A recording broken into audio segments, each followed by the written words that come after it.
right, it's 6 p.m. and it's lovely to see so many of you on the screen. Thank you for being here. We want to start off tonight with just a little bit of a recap because believe it or not, it's been quite a while since the last time we were together. So I'll just do a little bit of an introduction to give you some of the latest information, and then I'll pass it on to Drew to focus us for the evening. So once again, we have an amazing group of professionals who are here to assist us and give us feedback and input that supports sound decision-making on part of the district. I know that there are a couple of people who cannot be here tonight due to their schedules. I know that Becky Birkin is not able to be here and Beatrice Folsick is not able to be here. Medical working group, you know, all of us know what the goals are, and the group has done an excellent job in meeting all of the goals that have been put out there related to taking a look at all kinds of information to assist the district in their decision making. And always with our values at the center. And then also what we have prioritized related to factors influencing our decision making, such as health and safety, mental health and social emotional health, all the things you see here on the screen. And our general purpose for all of you to share your professional suggestions and input on how to get students back into school safely and keep them in school safely. And thankfully, we're at the keeping them in school safely portion of it. And we've had many meetings to do it. If you look back on the number of meetings that we've had in order to provide opportunities for you to give input to the district, you can see that we have been working together since November 30th, and it's been a pretty steady stream of meetings. We don't have any public comment for this evening, so I'm moving on to the next piece, which is our dashboard. And while this is the week, or last week was the week that we brought in more students for in-person, we pretty much doubled the number of students we had in a school at one time. And unfortunately, it was also a week where we saw, the last 2 weeks actually, where we have seen an uptick in student cases. And one of the downsides to this increase in student cases is really the fact that it leads to an increase in student quarantines, because the definition for close contact is 6 feet over a cumulative of 15 minutes and 24 hours. And now that our desks in classrooms are less than 6 feet apart, which is the result of having twice as many students in at the same time, it means that one positive student case could lead to many, many student quarantines. And we see that here when we see where we currently, or Friday at noon, Friday the 16th at noon, we had 87 students in quarantine. So our agenda for this evening is we'll start off with some informational updates from the group, anything that people have learned since the last meeting that they would like to be able to share, any members of the group. I'll quickly review the agenda from March 15th, which includes some updates on your really good input to us and what it resulted in. Share a little bit about order number 15. Then I'll pass it off to Drew Howick, and we'll do the next 3 steps of the agenda. So, is there anything that anybody wants to add based on your professional experiences over the past month? Is there any new information you would like to share that would benefit members of the medical working group tonight or in their work moving forward? Anybody have any updates? There's a lot happening, so if you have something, it would be wonderful to share at this point.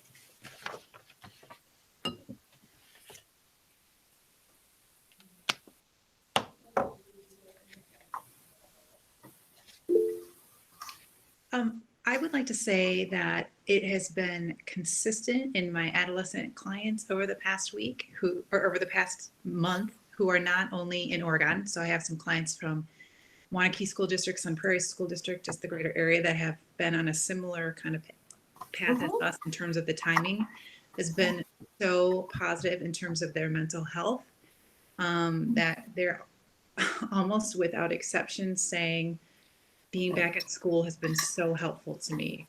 The routine, seeing my friends, and it's impacting their academic performance positively. It's impacting their family relationships positively. So it just has actually been kind of remarkable to me, the consistency and the quickness of how they're reporting the positive impact. And so I'm just really happy about that. So I wanted to share. That's wonderful. Thank you. Dr. Bisgrove, I notice your hand is up. Yes, thank you, Leslie. We've seen, we're seeing, I think, less issues with depression in kids and anxiety as people get back into school as well. So I do second what Jill is saying. We're seeing that as well. The update that I had, I've been monitoring the CDC and the recommendations.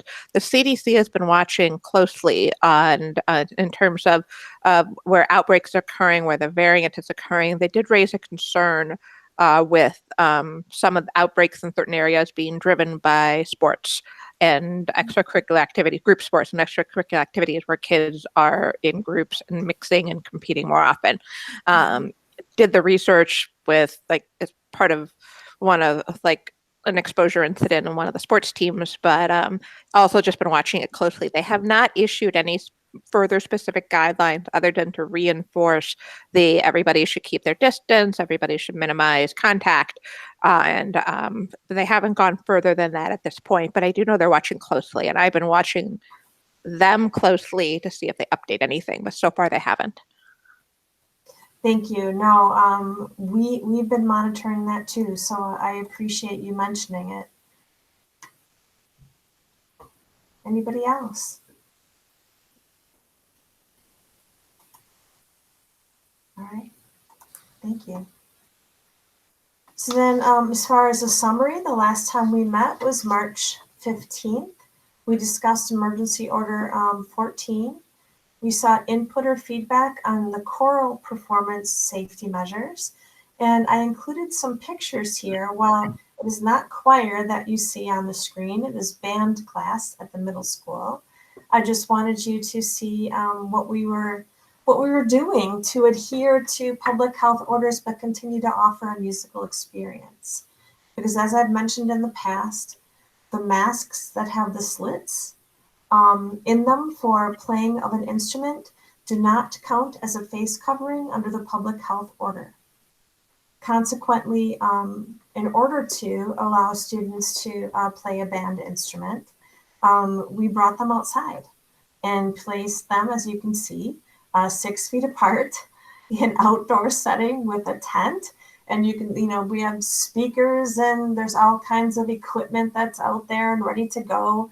So our band classes, some of our general music classes, depending on what they're doing, and our choral classes are outside. Now the chorus, if the weather is not cooperating, they're singing inside the high school. They're singing inside in the auditorium because we have the capacity in a space that large and the ventilation capacity to ensure we're doing that very safely.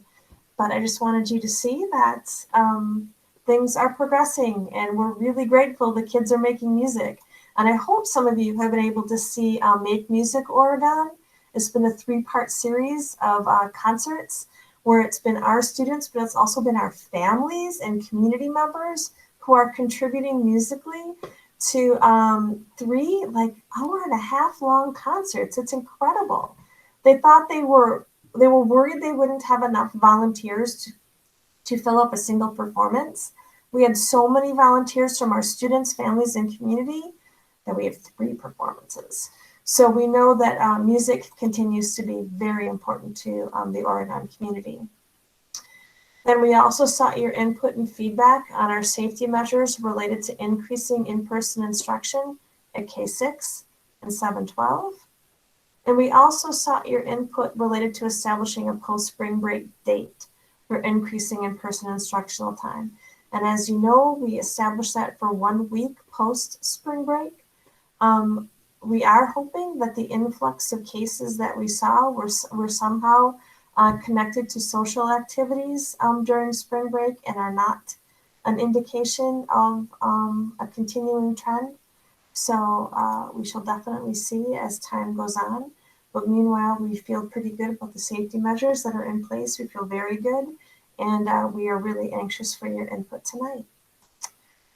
And then for Order 15, you know still that the face coverings are still required indoors.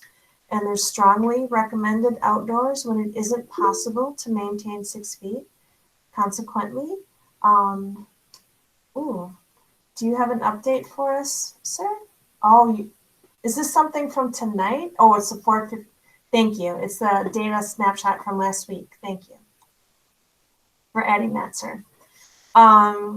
It's strong. Public health strongly recommends masks outdoors when it's not possible to maintain 6 feet. As a district, we have just said masks are required on all of our property for all school activities. We think right now it's the safest way to keep the best way to keep our kids in school. And as far as gatherings go, we have an indoor limit, but there is no outdoor limit. The outdoors is dependent on how to maintain on whether or not you have space for maintaining 6 feet of distance. So when we look at things like our bleacher system, etc., we have to make the calculations to ensure that households are able to maintain 6 feet of distance from other households.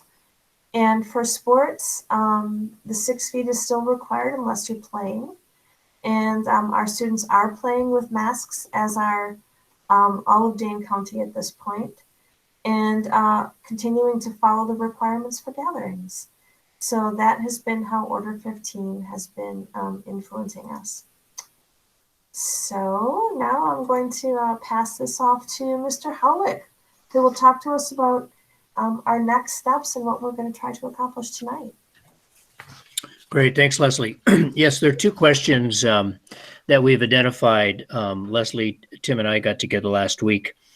And one is to give you an update on the current health and safety precautions that are both at the K-6 and the 712, and invite you to share reactions, comments, suggestions, and advice regarding how things are rolling out in those 2 grade level and buildings. That's the first one. The other is we're going to talk about the current practices used for sanitizing and disinfecting in the buildings. And in light of the CDC guidelines, again, we want to solicit your advice on how the district should proceed. So there was a link that went out to the information that Leslie sent last Thursday, I believe, but she plans on doing a flyover that as well. So as before, we'll have a full group conversation on this, asking you to share your reactions and suggestions. If a topic does not pertain to your professional area, feel free to pass, and we'll give everybody a chance to offer their thoughts on each of the 2 suggestions. And then we'll conclude tonight's meeting by an overview of the plans for the medical working group heading into the later spring and to the summer. So that is our plan. So Leslie, yours to talk about K-6 and 712 precautions that are in place. Thank you. And a lot of my colleagues are here tonight who may be able to offer some details. So I'll stop at certain points. And if any of the OSD people who are here with their area of expertise want to contribute to something to make sure that we're giving the best possible information, please do. And if we have a little bit of time at the end of this, we might talk a little bit about prom, because it might be interesting to get some of your opinions regarding how we're planning for that important social occasion. But for now, we'll move forward with what our schools look like at the moment. So if you remember, K-6 is in person 4 full days a week, which of course means that students are having lunch and recess here with us, which required very new safety protocols to be put in place. They are in static cohorts throughout the day. However, there's always some mixing because students may be asked to be, for instance, an RCI. That's a great example of a little more mixing than happens at the younger grades, where a student may leave to be a part of an advanced math class or something of that nature. But for the most part, we're keeping groups of kids together throughout the day. Of course, our health and safety protocols are in alignment with our public health guidance, and I'll show you a little bit about that in just a moment.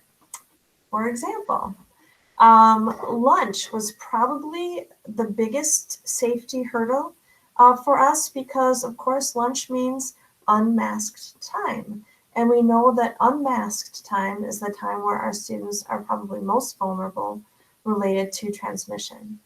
So we've worked to come up with procedures that maintain the safest environment possible while students are eating. And then also for when they're outside on their break, having fun at lunch recess. And they have another recess at the elementary level throughout the day too, in addition to masked breaks. So first I'll talk a little bit about lunch, and then I'll see if there's anybody here who has anything to add to that. You can see from the pictures, the one where you see the 3 adults in the picture, that's Netherwood Knolls Cafeteria. Our students are spaced 6 feet apart. They're all facing in the same direction. There are a lot of adults around to help them and to, be there to give reminders, but in reality, the students are doing an excellent job with keeping the safety protocols in the cafeteria. Every lunchroom looks a little bit different, but for the most part, the things that you see here are the same. The 6 feet, the facing in the same direction, the adults in the room to monitor and to support students. So you see Netherwood here in the corner, and then up here you see our beautiful new lunchroom / commons at Forest Edge Elementary. And I can tell from the picture that the students are a little bit older. So they are doing the exact same thing as the younger ones. They're 6 feet apart, facing forward. I do not think that 6 feet apart detours them from having conversations. It might not be the same as having 8 people crowded around a small table like in the past, but students are still able to have a little bit of a social time while they're eating. The eating window is shorter than usual because kids aren't waiting in long lines. There's little things that we've done to make sure that getting the food where they need it to be goes much faster than the regular school year. There are simply less choices, right? So they don't have to go through a line and make selections in the way that they may have in the past. So they're able to get to their spot to eat a little faster. They're actually eating for about 15, 20 minutes, and then they file out to lunch, and all the adults in the room clean everything, and the next group files in. So Prairie View, for example, has different shifts, and sometimes they're combining grades even in a shift, but they're able to maintain the 6 feet of distance between all of the students. So we feel pretty positive, but we're about our safety protocols. We're of course open to any suggestions you have in your capacity as a professional.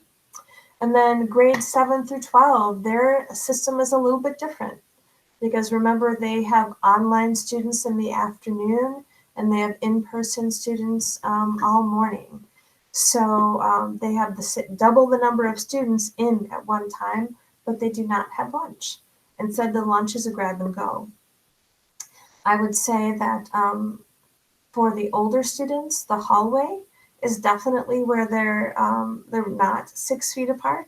They're often walking together, and I think students try.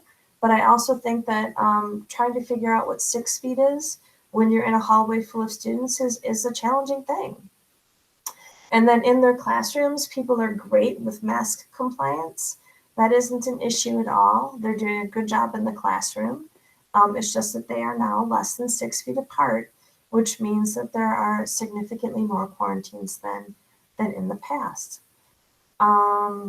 Before I move forward, they don't have a recess. So that part is a little bit different. They don't, oh, I should actually talk about our younger students' recesses for a moment because this is important. They do their recess in their cohort, and every playground has zones. So you have a different zone every day that's a part of your recess opportunity. So it might be one day your zone is the basketball courts, one day it's a soccer field, one day it's the playground. Forest Edge has the advantage of several indoor courtyards that are serving as zones. So you get to play with your class outside. You just don't get to play with your entire grade level outside the way you have been able to in the past.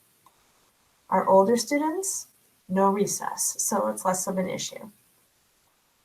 And as you know, they're spaced as far apart as we can within the classroom. Nobody's less than 3 feet. Face coverings are required everywhere, and as I said, students are very compliant with that requirement. I've mentioned the lunch and recess procedures because they are so critical. We'll talk a little bit more tonight about the cleaning and disinfecting procedures. We've spoken in the past about ventilation and the number of air circulations per hour, so we feel very good about that. If any of you have dropped off your students in the morning, you know that other than the high school, I would say there are different grades or different, depending at the middle school, depending on what your first hour class is, you're assigned a different door to enter. So we're not clustering up at any entryways. Students are going directly into the building and into their classrooms. So we're able to ensure that we're not dealing with large clusters of students at any one place within the school. We continue to have the illness isolation room, and we continue to limit non-essential visitors. So here is one of the things that we are wrestling with a little bit. And I would say it's probably a more significant issue in grades 7 through 12 than it is at the lower grades. Because in the lower grades, the students are in their own desk all day. However, grades 7 through 12, students are coming in and out of different classrooms 4 times a day. So right now, after a group of students leaves, people are either cleaning, like the high school, for example, the teacher will spray every desk with a disinfectant. You see it's SureGuard HP RTU. They let it sit on the desk for 1 minute, and then they wipe it off. And so at the high school, this is a pretty significant amount of cleaning because it's between every group of students. I guess that's exactly what they'd have to do at the middle school now. They had a different way to do it when there were half as many kids. So middle school and high school, they're doing this cleaning process between every group. They're also disinfecting high touch areas in the evening. And it's only adults that are engaging in the cleaning and disinfecting. This isn't something that we want our students to engage in. So this is just an adult process. But as you can see, it's a time-intensive process. Of course, we'll do it if that's what is best for our kids.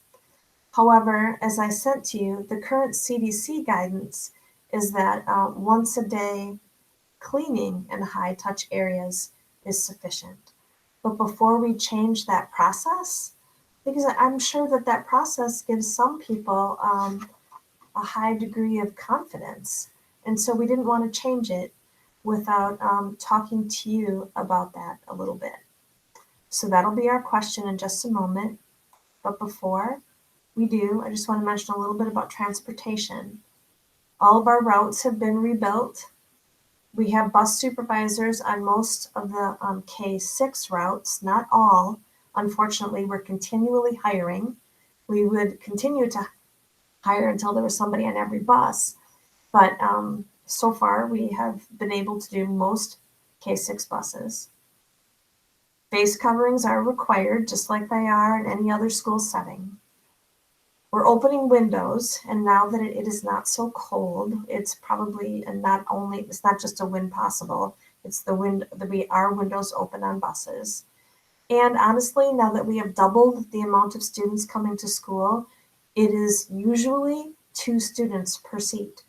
And sometimes they are household members and sometimes they are not, which means that, of course, there are more quarantines stemming from who's sitting next to one another on a bus.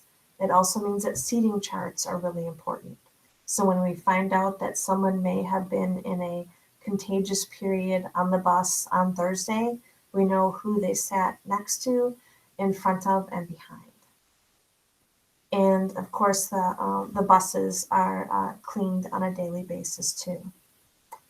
So before we get to, and then a reminder about our proactive pieces related to the Panther Pledge.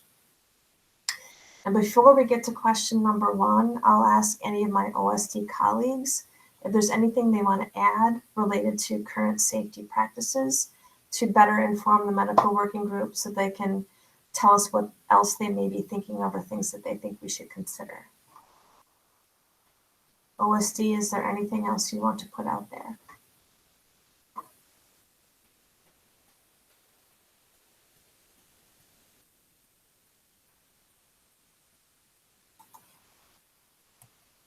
Okay.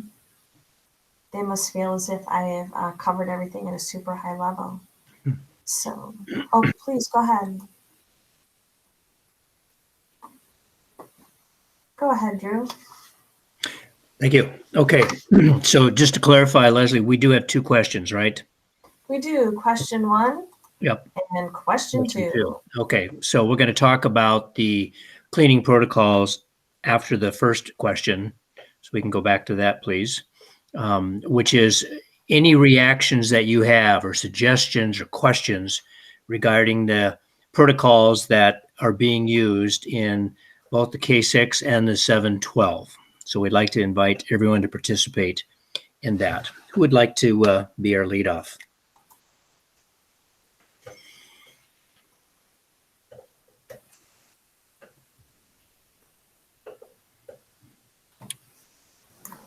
I don't know if my speaker or my microphone's working or not. Okay. You're good. But it looks like everything's being done actually very, very well right now, and pretty satisfied with the approach being taken. Okay, thank you, John. I'll just go around. Shelley, let's go to you, and then to Brian. Yeah, I was just gonna mention we should give everyone at OSD a raise. Was just remarking at the creativity and all of the great work you all have done. So just kudos to you all. Thank you so much for everything. I think one question I was wondering about is, will we have the opportunity to learn from or hear any of results of contact tracing or anything like that, so we can hear how things are going? Is it the bus? Is it lunch? Or is it really, are we seeing spread in school? Good. Thank you. I'll address that right away, Shelley, because that question is so critical. We are not seeing spread coming from school. And I know that Raven is here tonight, and Raven does 1/3 of all the phone calls home to families. So when students are positive, it's usually from household exposure. There have been youth sports exposures for certain, as well as social setting exposures. But in school, because they are masked and the ventilation system is good, and of course we're encouraging hand washing all the time, we are not seeing transmission in schools. Yeah, great. Thanks, Leslie. Brian, and then let's go to Jill. Yeah, hi.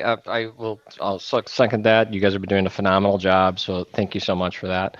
My question, not so much related to the cleaning or anything like that, but I think we spoke about it earlier in our conversations a couple of months ago about students who are able to get lunch that they depend on as kind of one of the main sources of nutrition throughout the day. Obviously, as this has been progressing, more students are coming in, but also splitting the day, it sounded like. I'm just wondering, is there an update on how that program is going to make sure that students that depend on school to get lunch are still getting lunch? Got it. Excellent question. And our K through 6 students who are in person are, of course, getting lunch every day. And our 7-12 have the grab and go option. But in addition, we still have lunch and breakfast pickups for families, especially our Oregon Online families. So prior to last week, we were still serving about 1,000 meals a day. And I don't know if I have an updated number from last week, but it's now guaranteed for our in-person students K6, which is really good. In addition, we're still offering the meal pickup. Andy, knowing that this is one of your areas, do you have any information to add? I really don't at this point. I haven't talked to her about that lately. Okay. So does that answer your question, Brian? Yep. Yes, thank you. Okay, great. Thank you. Jill, let's go to you and then Eric. This isn't my area. I'll pass on this one. Thank you, everyone. Okay. Thank you. Eric, would like to contribute and then we'll go to Katie. Yeah, I wanted to say that, it's obvious to me that without having evidences of outbreaks going on in school, that the practices that are in place seem to be very effective. And I think that's a really great outcome. And kudos to everyone who worked hard to get these measures into place. Thank you. Okay. Thank you. Katie and then Joanna.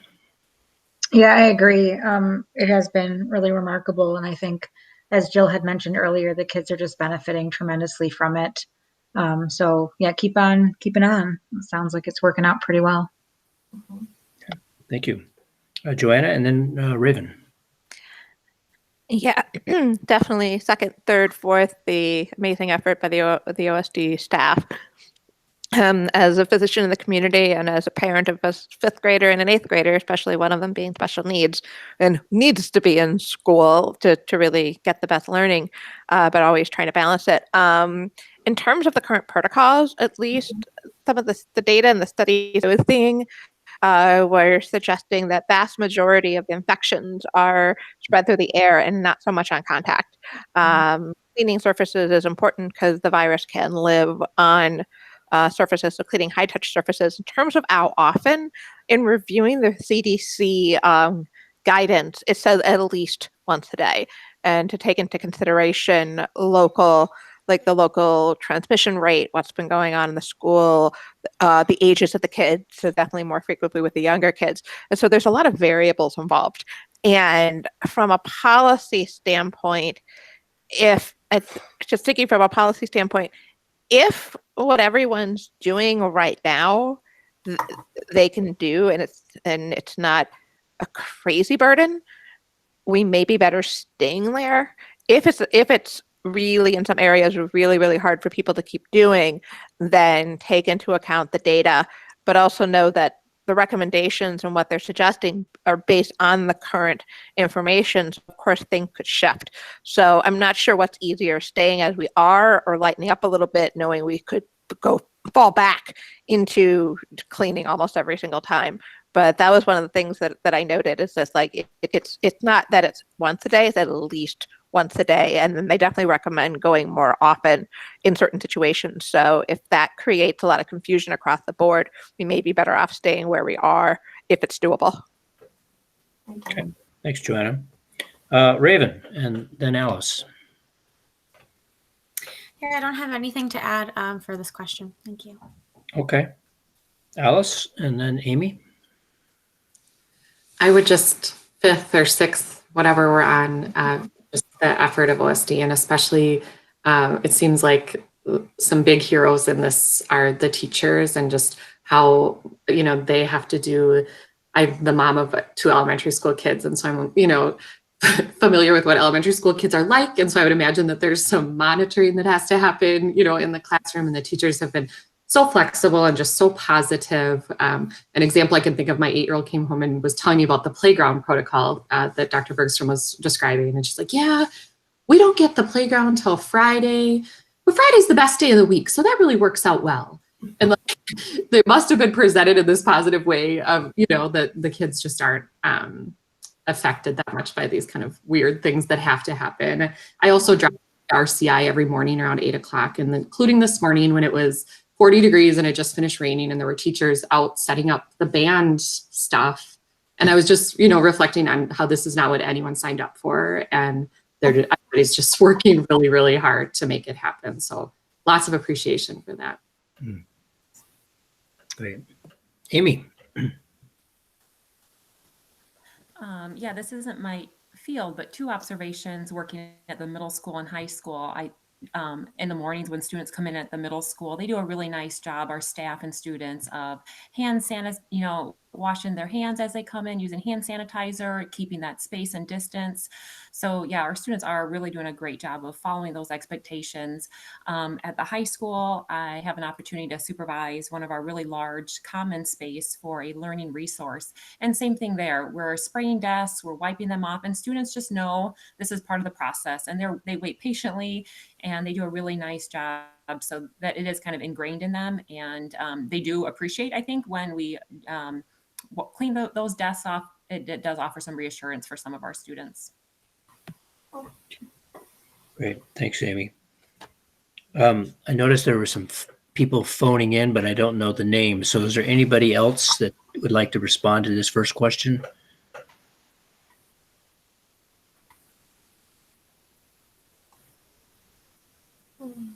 I think you got to the whole committee. Okay. All right. Great. Thank you. Drew, it's Krista. I just wanted to just say a couple things. One is I also really want to thank our nurses, because they are the ones that are making the contact tracing calls. And I think, as Leslie mentioned earlier, with having more kids in school, it's kind of an if and then, right? So if we have more kids in school, and with less than 6 feet, we're going to have more quarantining. And I know some parents have not really been happy with some of our quarantining, because that means their kids can't come to school. And so I just think that's important that this group knows too, that that really hasn't always been a popular call. And so our nurses really deserve a lot of thanks for communicating that, and that we really need help in making sure the community is supportive of our quarantining and what that means, even though it may impact their children negatively from a school perspective or from a sports perspective. But it's not really fair to take it out on our nurses and our staff. Great. Thanks, Krista. Okay. Any other comments on this? Katie, did you raise your hand? Yeah, thanks. Thanks, Krista, for bringing that up. I just was wondering, and I've had a lot of parents ask me, so I guess I'm looking to maybe Dr. Tempe to answer this, or just to maybe address. So I know that if there's a positive COVID kiddo, they have to be home for 10 days. If you're exposed, you have to be home for 14 days. Can you just talk a little bit about that? And again, some of these kids who are exposed are testing on day 7 and day 10 and still not able to come back, even if they have negative tests till day 14.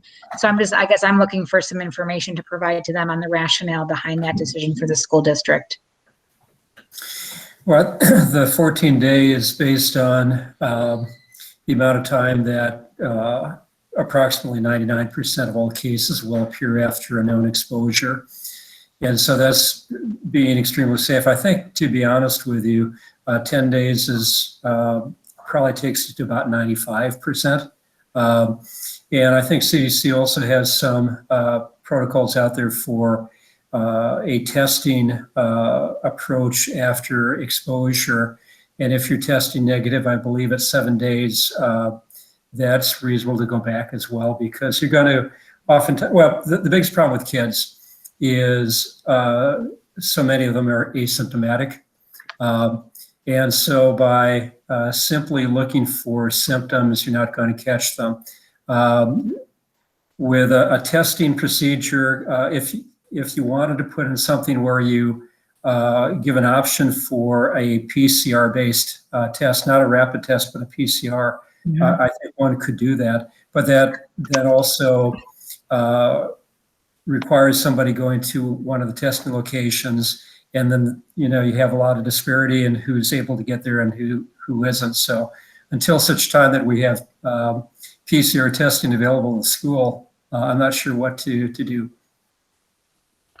Okay, thanks. Yeah, I guess there'll just be maybe as a group we can continue to talk about that if there are some ways that those exposed kids do get testing or can come back sooner than the 14 days. That might be something just to again consider as a group. And I think the other factor, Katie, is the fact that you might have some kids who are out for 14 days and then 2 days later they're back in for another 14 days. And that's really quite difficult. I think the other thing to keep in mind too is we're really at a much lower risk situation right now in April than we were in November. This is a totally different world.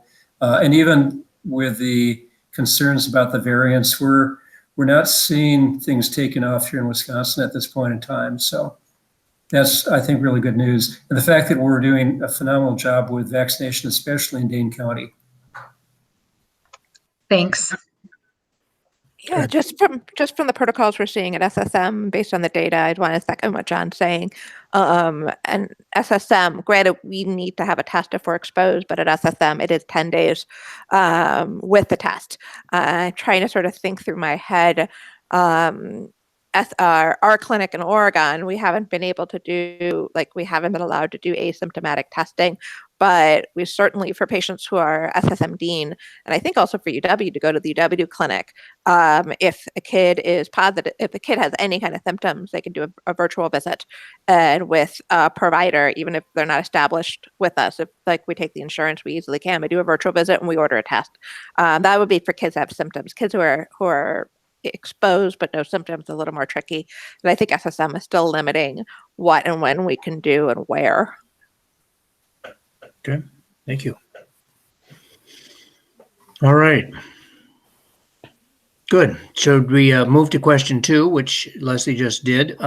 Several of you actually addressed this in the previous question. So if you have any additional information, you're more than welcome to share it. But the updated CDC guidelines that were given, the cleaning protocols that Leslie talked about once a day.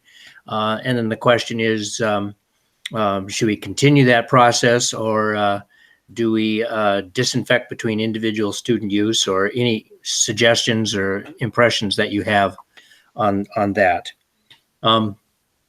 Amy, if you're available, why don't we start with you and we'll just kind of work back up the group the way we started.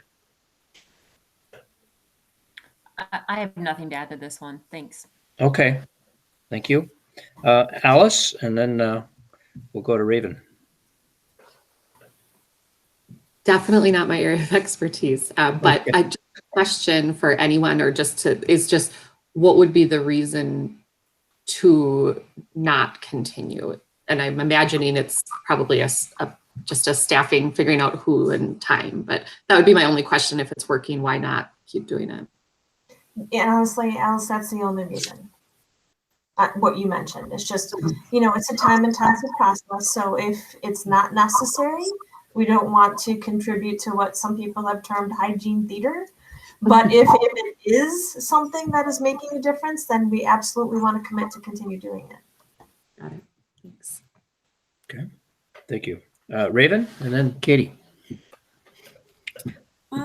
Yeah, so I just wanted to, on the CDC that you shared, the web page, Leslie, it said to increase the cleaning if we're not following these 5 bullet points.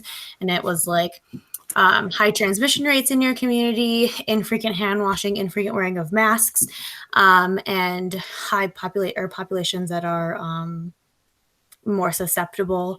And none of those things are really concerns in our school, right? We're hand sanitizing in and out of classrooms. Everyone's wearing masks. So I can see I can see the want and the need to decrease it is a burden for these teachers to do in between when they only have a couple minutes and then having to set up for their next classroom too. So I think if we continue those good protocols, that it would be reasonable to decrease the cleaning. That's my thoughts. Okay. Katie, and then Yeah, I have nothing to add to that. Okay, sure. Eric. Yeah, thank you. I go by what the CDC's guidance is if they say that you can decrease the frequency because we have low rates and we're actively masking and things like that, I don't see an issue with that. However, there's also an argument to be made too that, everything's going fine the way things are what processes are in place. And if you change that, you potentially introduce some variability there. But I think that going with CDC guidance is appropriate. Thanks. Okay, thank you. Brian, and then Shelley. Yeah, I thought it was interesting that you mentioned that you're specifically not having the students do the cleaning, that it's the teachers. And I'm wondering, if we have an issue here where it's a time management issue, why would we not crowdsource this out to students that I think would be capable of wiping down a desk with relative ease? But I'm not the expert on kids, so I'm hoping you guys can chime in on that one. Andy, would you like to take that one? You bet. So we actually have a materials safety data sheet on this chemical, and it specifically says don't let kids use the cleaning.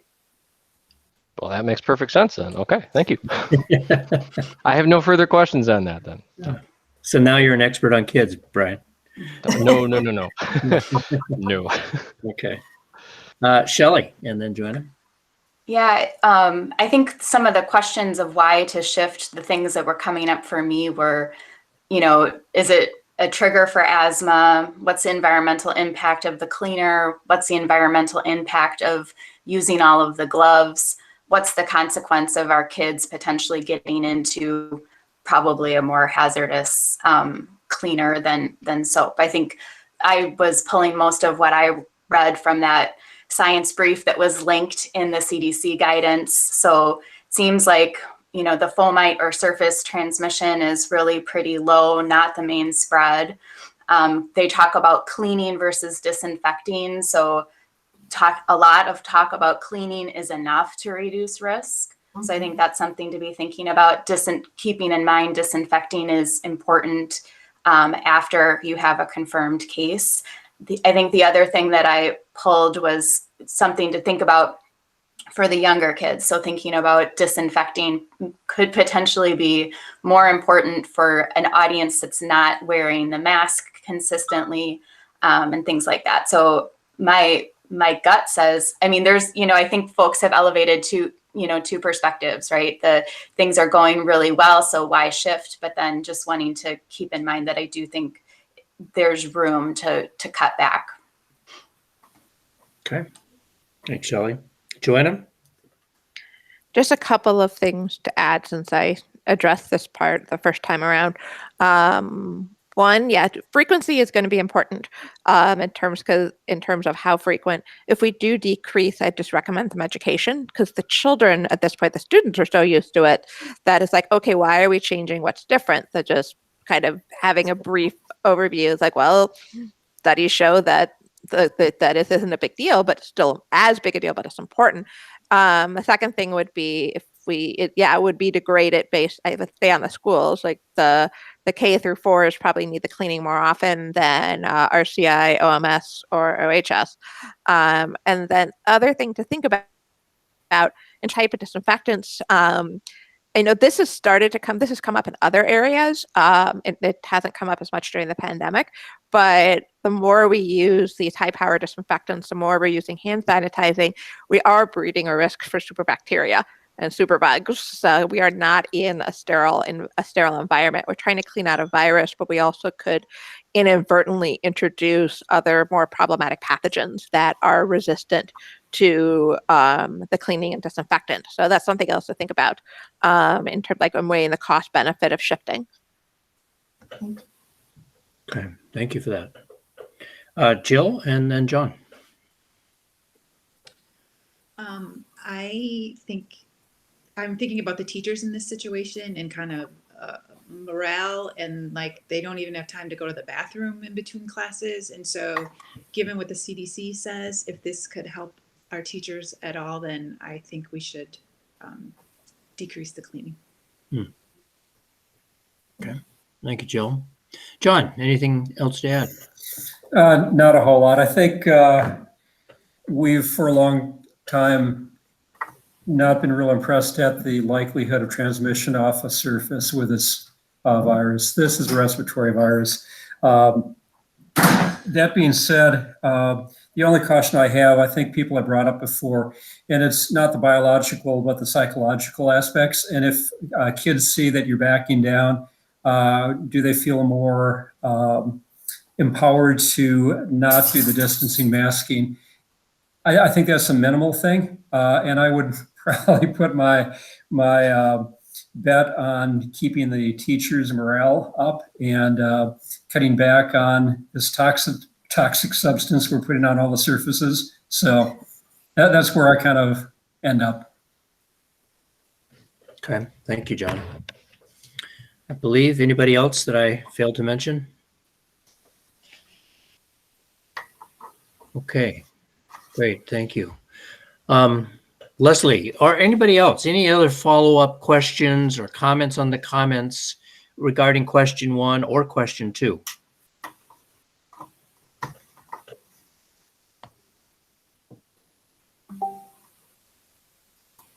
All right. So Leslie, I'll turn it back to you.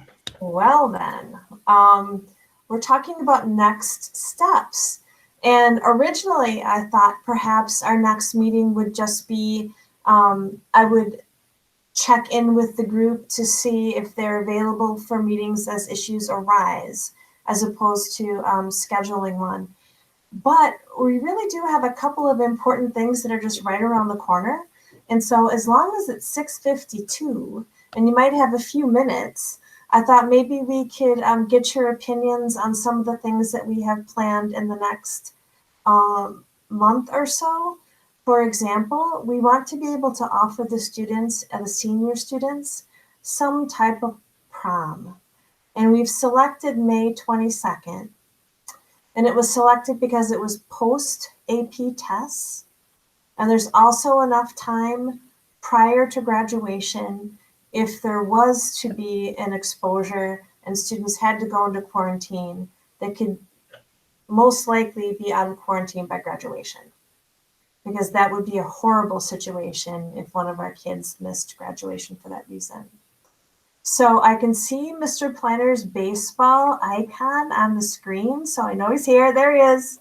Would you like to talk a little bit about what's important to our kids and see if any of the medical experts on the screen have any advice for us? Absolutely. Particularly related to dancing. Can you hear me okay? Yes. Thanks. And I appreciate Krista's recognition of the work that our contact tracers are doing. This week in particular, because we are in close quarters, that has become much more burdensome from their perspective. So thank you to those folks. We have had kids who have been reaching out to us, as well as parents wanting to have some culminating events that feel similar to what they've missed and what they really would like to kind of come down the home stretch of their high school experience. As you know, and we don't have good data at this point on how many vaccinations have been given to high school students, but we're hearing more and more all of the time, which is hopeful and promising, certainly.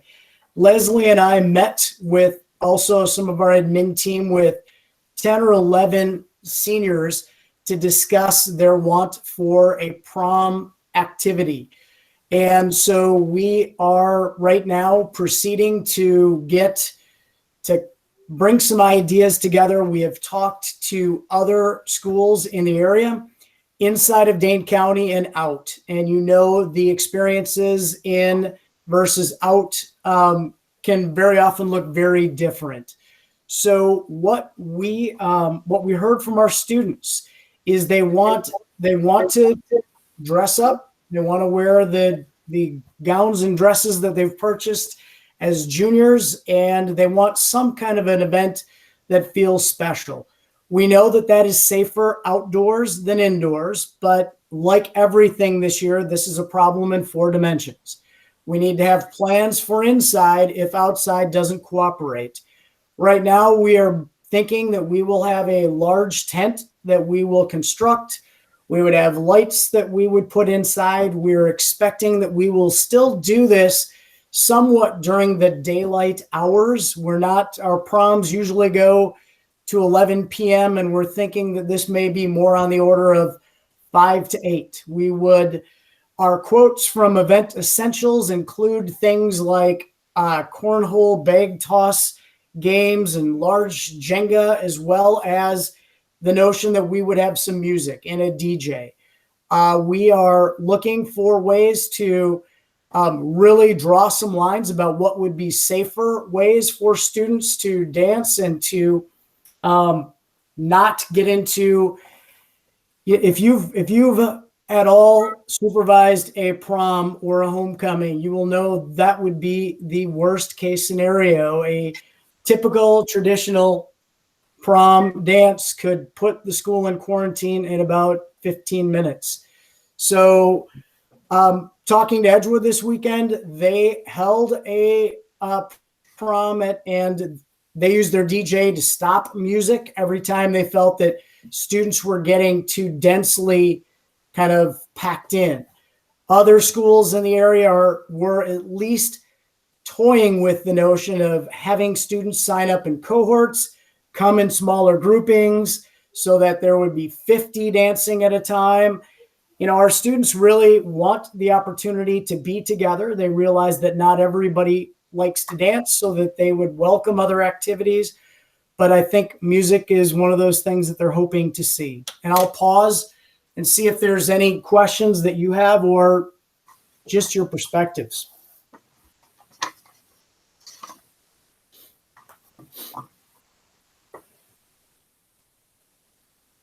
Leslie, anything you would add? I just want to praise the kids. They were so great. They were willing to make all kinds of sacrifices if it meant they could all be there together. And it was wonderful. They didn't love our idea of dancing within hula hoops. They were not. What's the rationale of the more daytime event than an evening event? Just the schools in the area that are doing that way, I think, are trying to invert things. Maybe students might go out for dinner after the event. From a supervision perspective, it might be a little easier outdoors during some of the daytime hours. I don't know if it outside of that, nothing in particular that would have driven that decision making. Well, the kids were worried about the neighbors and the music being too loud for neighbors. Once again, true. The kids were fantastic. So yeah, Katie and Jill both have their hands up, I believe. Did I hear that this is only seniors? So it's traditionally juniors and seniors, right? But you're saying it's limited to seniors. Did I hear that right? We're trying to limit the size of our gathering. Yes. Got it. Because juniors will be able to go next year, so they will not miss out. Got it. Which is lucky.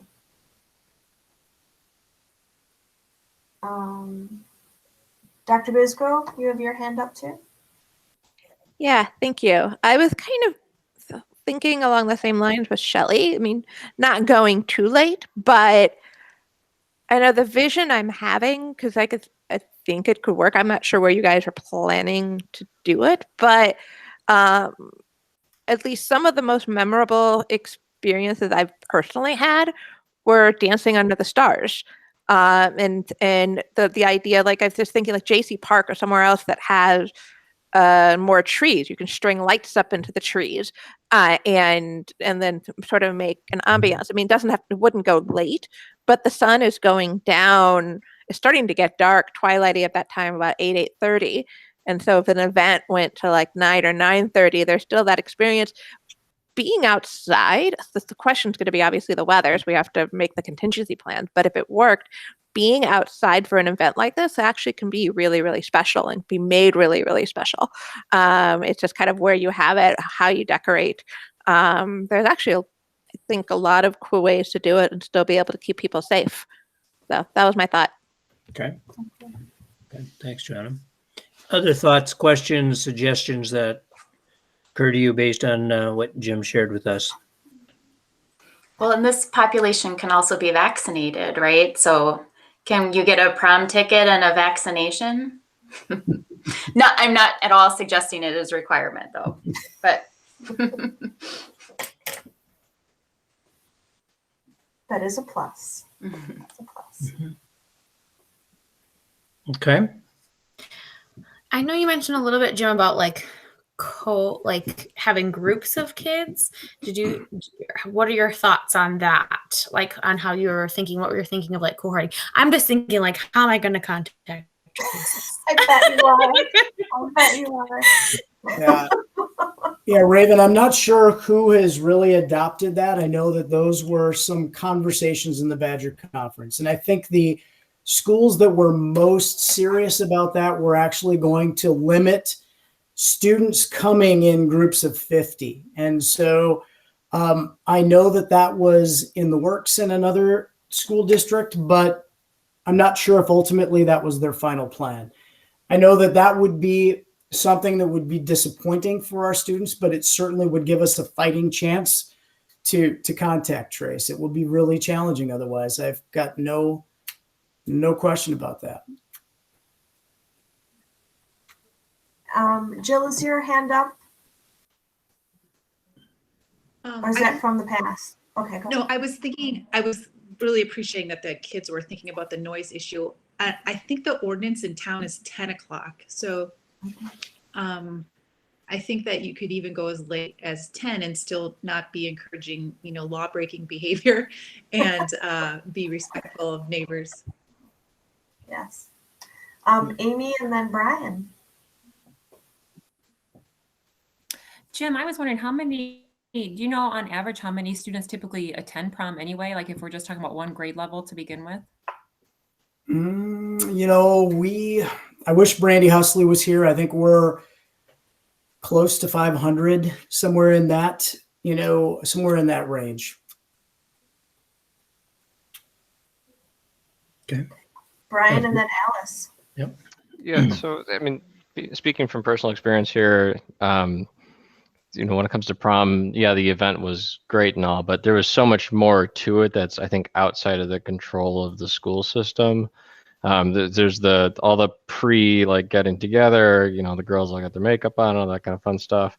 Go out to dinner, then you go to the event for a little while, and then there's the parties that are afterwards at individuals' houses. And so I understand the importance of trying to control what you can control, but also note that there's a lot more that comes along with it. That's what I'll say. So. Thank you. Alice, what would you like to mention? I like the idea for kids and their well-being in terms of some outdoor normalcy. My question was about sort of accessibility. If it's the first sort of event of its kind in a year that has, for kids and that does have the potential for some spreading and stuff, you'd also want to make sure that it was really accessible. So I don't know if there's a cost or, things like that, just maybe it's a community thing more to work out about how could we make sure that any kid who wanted to go could go, since there hasn't been anything for so long. Thank you. Yeah, we do scholarship our students in a normal year, but Leslie and I have had some conversation about how we want to approach that. I think I said free, and then Jim said, let's talk. So I'm not sure where it's all going to go. My first quotes are expensive. Oh. Good. I think Raven had a comment. Okay. Raven. Thank you. Sorry. I don't know how prom normally works, but would this be just OSD students, or I think normally you get to bring a date, doesn't have to be OSD. So what were our thoughts for that? Yeah, right. We are looking to limit as much cross-pollination as we can. That's a level of detail that we haven't drilled down to at this point. Usually there is a format for us to allow guests to be in attendance, but we haven't gotten to that level of detail yet. Brian was quite entertained by your cross-pollination reference there, Jim. Just for the Right. record. Yeah. I was just thinking about the other types of diseases you try and avoid during prom, but you know, it's a whole other story. So, Good. Shelley. Oh, I was just kind of following up with Brian's train of thought on the all the other things that happen along with prom. So I think that's really important and maybe a reason to have a longer school event than a shorter school event. Because I think if you have any event, folks are going to get together. And so if there's more fun and exciting things to do in a kind of semi-contained environment, you might be better off. But yeah, lots to think about. Mm-hmm. Yep. Okay. Jill, is your hand up? Yeah, I'm wondering if we might get the same wonderful response from our community that we got for the music thing that was kind of unexpected, if we would somehow reach out to them in terms of the financial pieces for this. I can't believe that the community wouldn't come through and we could make this prom free for anyone who wanted to come. Yeah. I don't know how So- you do that. I just believe that we can make that happen. Yep. Saw a couple head nods and some agrees in the chat to that idea. Thank you, Jill. Joanna, anything else to offer? I was actually thinking along the same lines of Jill, especially like, yeah, things happen before, things happen after, but in reaching out to the community, what if we also help plan things for before and things for after, like encouraging, like people are often very, very close in different neighborhoods. And so encouraging neighborhoods, maybe there's a neighborhood gathering, like as many people as possible in the neighborhood, not just the kids and their families, but sort of having like considering having a neighborhood celebration for their seniors that are there either before prom or after prom. I mean, there's a lot of different ways to engage the community. And I'm also thinking one of the ways we could potentially do that is also if we engage the Oregon Community Wellness Group. Because I know that group, there's so many creative people, and there were all sorts of really cool outdoor events that were going to be planned but got canceled by the pandemic. And so I know this group in particular, like Amy Miller and Deb Ossingham and crew, like if maybe in terms of reaching out to the community, if we gave them the lead in terms of coming up with ideas and local celebrations to help keep the kids in the local neighborhoods a little safer, just because they have like, okay, we're celebrating with our neighbors and then we go to the main prom, but really trying to, they maybe also take advantage of and use, but you really try to use the whole community and maybe offer all sorts of different events so we have a better chance of controlling before and after. Mm-hmm. Okay, thank you. A couple more. Jill? Oh, you're... Sorry, that's from before. Okay, all right, good. All right, well, you got some suggestions there to work with. Shelley, final comment? Yeah, just want to follow up. I think we definitely need to think about community support. I would worry about hosting lots of community events, right? I think that I love the idea of this kind of keeping it with the seniors, but if we start saying, hey, you should do this in your neighborhood, I would love to get out with all of my neighbors too, but I don't know that that's what we want to be promoting. So I think the messaging there should be careful. Okay, thank you. Drew, while we were talking, I received an email regarding students who are vaccinated and quarantine requirements. And Gina, I'm just going to confirm with you, both you and Raven, but once our students are vaccinated, there is no quarantine requirement unless they are symptomatic. Is that correct? At least for 90 days? After 2 weeks of their last total vaccination, though. So there is that 2 week window. Yep. Thank you. Correct. And we do ask that when we do our contact tracing. Great, thank you. Okay. All right. 7:10. Final comments, process for the group in the future. Leslie. Well, I was worried. I didn't think we were going to have time to get some of your input regarding prom. So thank you all very much. This is a great bonus for us to be able to talk to you about this. So what that means is I don't know at this time if there needs to be another medical working group meeting scheduled. However, I'm really hoping that the group is willing to come together in the future, because I do not think that this is the last time we'll need your services. Things are continuing to evolve, and your expertise is really appreciated. So I don't know if you just want to put something on the books for next month, or if it should be a schedule as needed situation moving forward. Knowing that you would need, a couple of weeks notice, I believe, to be able to attend a meeting. So is that a question you'd like the group to respond to? It is. Should we schedule something for next month, or should we just do an as needed basis over the course of the summer, knowing that there will be things that come up? Okay. So doing it real quickly, one finger if schedule in May, two fingers schedule as needed. Let's see them. Could we also have a schedule and cancel if we don't need it? Okay, we could schedule. So let's just see fingers. With May, yes, or two as needed. Let's just see where we are. May, yes, May. Okay, I'm seeing mostly May, but we could cancel if needed. Okay. That's what then I'm I'll put an invitation out for May, and if we find we don't need it, I'll give everybody a night off, and so that'll be a great thing. All right. May I say one more thing, since we're starting to talk about May in the summer? I know a couple people know this. Happy to stay involved as much as possible, especially till we find a new medical advisor for the school district. I know some people here know we are moving back home to Chicago, and Evanston, my hometown. Our house will go up to sale next month. So obviously, since we're doing this on Zoom, happy to stay involved throughout the summer until someone new is in place. But I will do my best. I can't guarantee it because life's about to get a little crazy for us. I just wanted to thank everybody here for all the work everyone's been doing, and we'll try and stay a part of it as much as possible. Thank you very much. Okay, great. Thank you. All right. I think we're ready to head our merry way at 7:12 p.m. Thank you very much, everyone. Thank you. Ciao.